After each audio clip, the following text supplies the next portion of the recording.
Kenapa ya tanah di sekitar tempat tinggal kita nggak rata? Ya, karena kita berada di pegunungan. Lalu kenapa juga ada tebing yang sangat curam? Ya, karena kita berada di pegunungan. Dan kenapa juga ada sungai yang berliku-liku? Ya, namanya juga di pegunungan. Kamu dari tadi jawabannya namanya juga di pegunungan, namanya juga di pegunungan, namanya juga di pegunungan. Apa nggak ada jawaban yang lain, ha? Iya nih, dari tadi jawaban kayak gitu-gitu aja. Tahu. Ya, sebenarnya sih aku juga asal ngejawabnya. Soalnya aku juga nggak tahu sih. Dasar kamu. Yaudah, gimana kalau kita tanyakan sama kakaknya Dwi aja? Iya, Yaudah. Dwi, kira-kira kakakmu ada nggak ya di dalam? Ada tuh di kamarnya. Yaudah, tolong panggilin ya. Ya.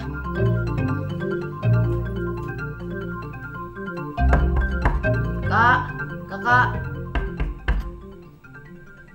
Apa, Wi? Ini kak, teman-teman Dwi mau nanya sama kakak. Oh, begitu. Ayo.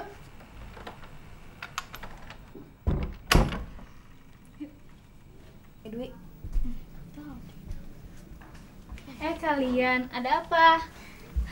Enggak kak, ini kita mau nanya, kenapa ya tanah di sekitar tempat tinggal kita nggak rata?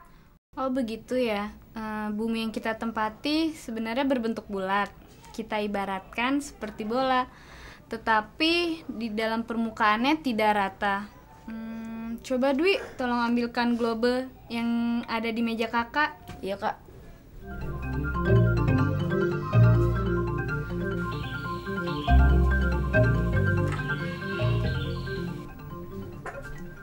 Nih kak.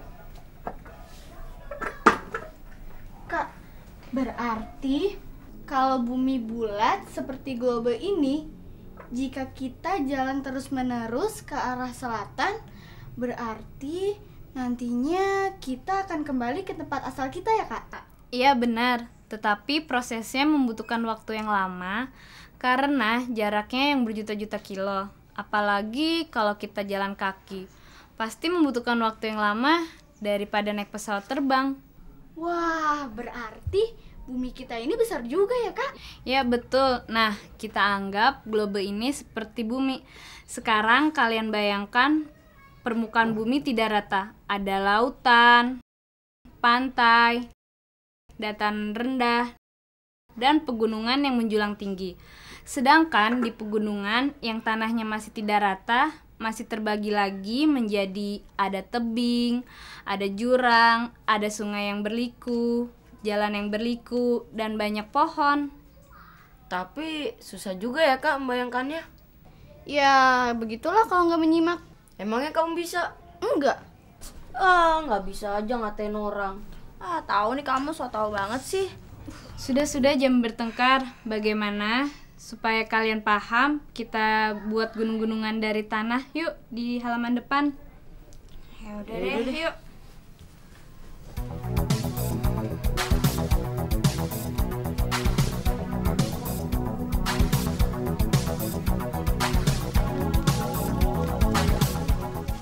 Ini adalah tanah untuk membuat gunung-gunungan. Ayo kita buat gunung-gunungan. Ya. Yuk.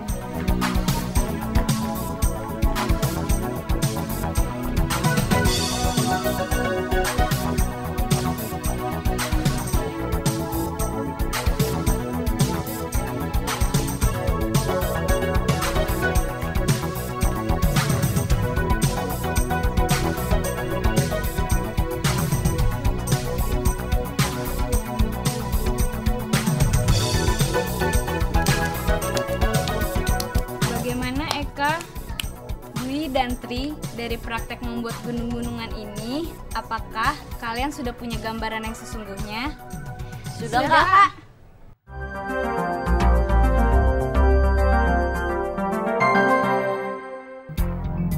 Nah, kita anggap globe ini seperti bumi. Sekarang kalian bayangkan permukaan bumi tidak rata. Ada lautan, pantai, dataran rendah, dan pegunungan yang menjulang tinggi. Sedangkan di pegunungan yang tanahnya masih tidak rata, masih terbagi lagi menjadi ada tebing, ada jurang, ada sungai yang berliku, jalan yang berliku, dan banyak pohon.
Waktu kecil dulu, ayahku sering diajak kakekku pergi ke sawah.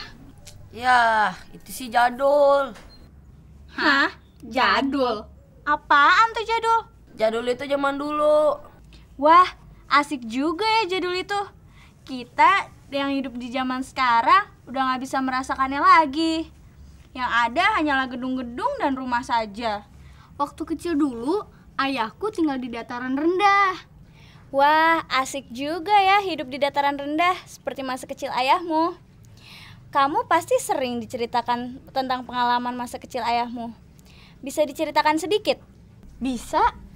Dulu, selain pergi ke sawah, ayahku juga mengusir burung-burung yang hinggap di padi, supaya padinya tidak termakan dengan menggunakan orang-orangan sawah.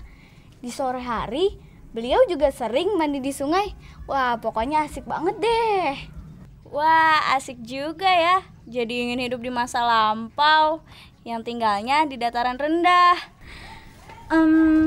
Ngomong-ngomong tentang dataran rendah, gimana kalau kita tanyakan saja sama kakaknya Dwi? Oh iya, yuk, yuk.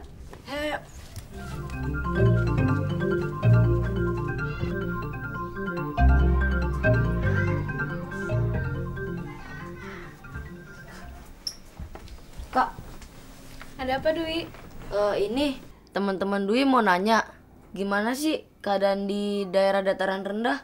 Oh, begitu. Baiklah, gini adik-adik. Di dataran rendah, pada umumnya permukaannya datar.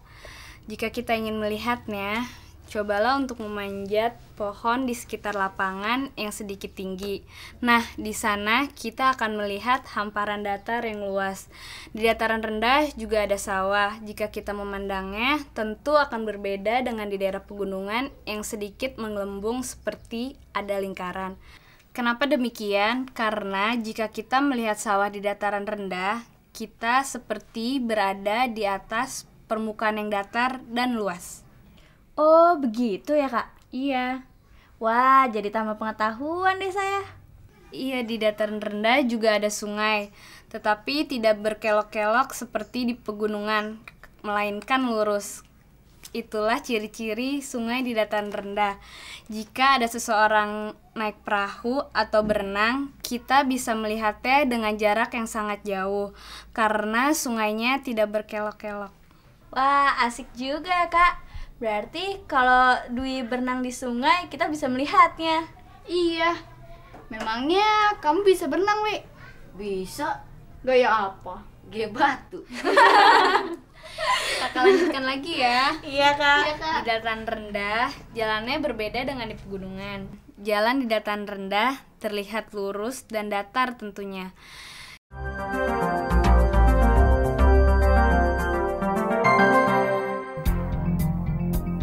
Di dataran rendah, pada umumnya permukaannya terlihat datar.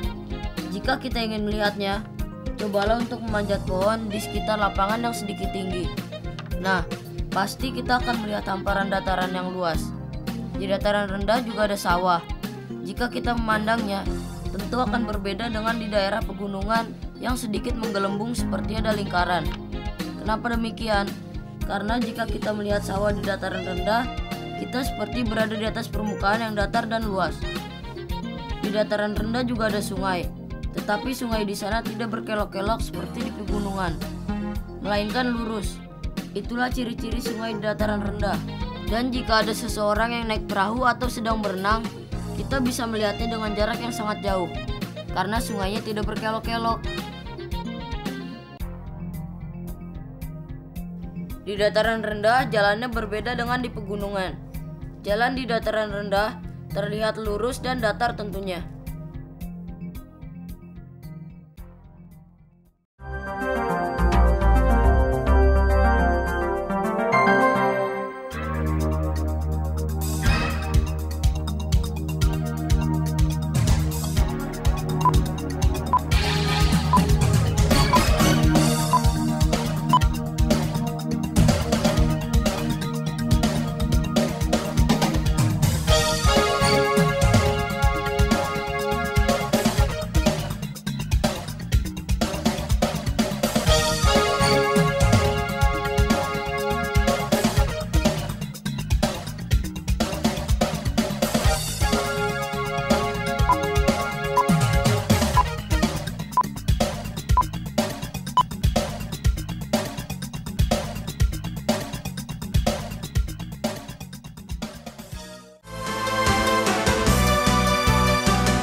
Wah, enak banget ya. Siang-siang begini minum es kelapa. Jadi segar. Iya, kalau siang-siang gini enaknya minum es kelapa, itu kan ide aku. Hari ini idemu mengajak minum es kelapa, oke juga. Tapi lebih enak lagi jika kita meminumnya di daerah pantai.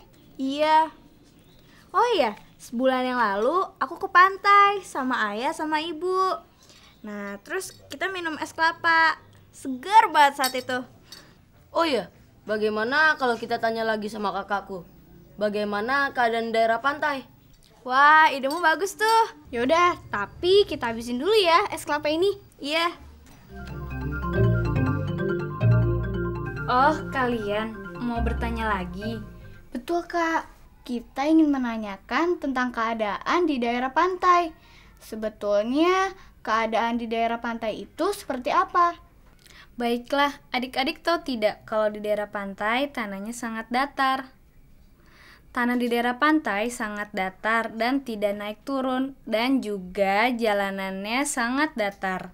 Yang paling menarik lagi, banyak pohon kelapa di daerah sekitar pantai. Sebulan yang lalu saya bersama ayah dan ibu pergi ke pantai untuk minum air kelapa. Wah, segar sekali saat itu. Ya, itu sih udah sebulan yang lalu, udah kelamaan. Oh, dan di sekitar pantai banyak pasir putih. Sering juga pengunjung yang datang ke sana bermain pasir. Apalagi usia kalian kayak gini, banyak yang membuat rumah-rumahan, menara, atau lorong pasir. Wah, kalau gitu aku mau juga main pasir putih. Nanti kalau misalnya aku tamasya ke pantai. Wah, saya juga mau ah. Dan yang terakhir yaitu kadangkala di daerah pantai ada hutan bakaunya. Oh, gitu ya, Kak.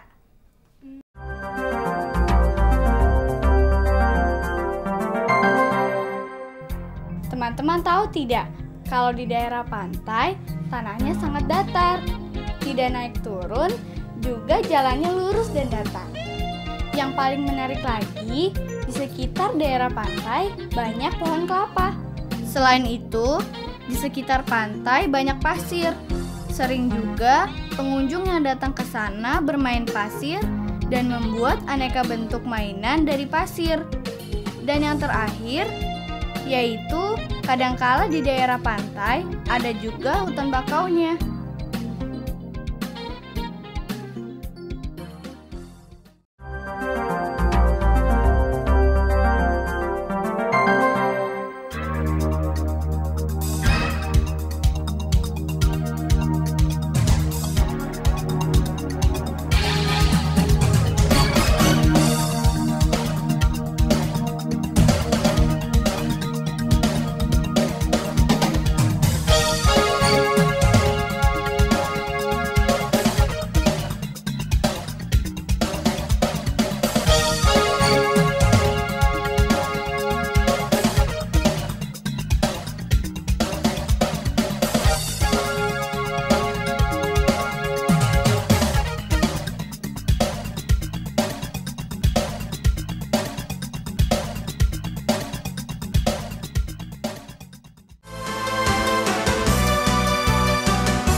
Nah, kita anggap globe ini seperti bumi. Sekarang kalian bayangkan permukaan bumi tidak rata. Ada lautan, pantai, dataran rendah, dan pegunungan yang menjulang tinggi. Sedangkan di pegunungan yang tanahnya masih tidak rata, masih terbagi lagi menjadi ada tebing, ada jurang, ada sungai yang berliku, jalan yang berliku, dan banyak pohon.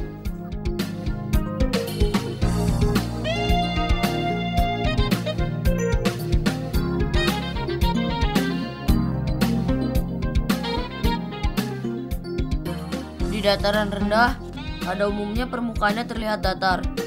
Jika kita ingin melihatnya, cobalah untuk memanjat pohon di sekitar lapangan yang sedikit tinggi. Nah, pasti kita akan melihat hamparan dataran yang luas. Di dataran rendah juga ada sawah. Jika kita memandangnya, tentu akan berbeda dengan di daerah pegunungan yang sedikit menggelembung seperti ada lingkaran. Kenapa demikian? Karena jika kita melihat sawah di dataran rendah, kita seperti berada di atas permukaan yang datar dan luas. Di dataran rendah juga ada sungai, tetapi sungai di sana tidak berkelok-kelok seperti di pegunungan, melainkan lurus. Itulah ciri-ciri sungai di dataran rendah. Dan jika ada seseorang yang naik perahu atau sedang berenang, kita bisa melihatnya dengan jarak yang sangat jauh, karena sungainya tidak berkelok-kelok. Di dataran rendah, jalannya berbeda dengan di pegunungan. Jalan di dataran rendah terlihat lurus dan datar tentunya.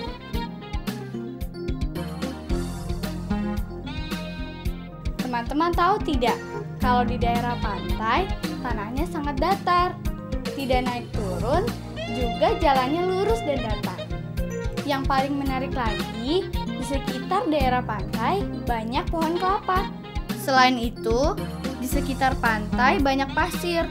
Sering juga pengunjung yang datang ke sana bermain pasir dan membuat aneka bentuk mainan dari pasir. Dan yang terakhir, yaitu kadangkala di daerah pantai ada juga hutan bakaunya. Nah, teman-teman, itulah tayangan kami yang terakhir. Bagaimana teman-teman? Apakah teman-teman puas dengan tayangan tadi? Nantikan tayangan-tayangan kami yang terbaru dan tidak kalah menariknya. Sampai jumpa. Dadah.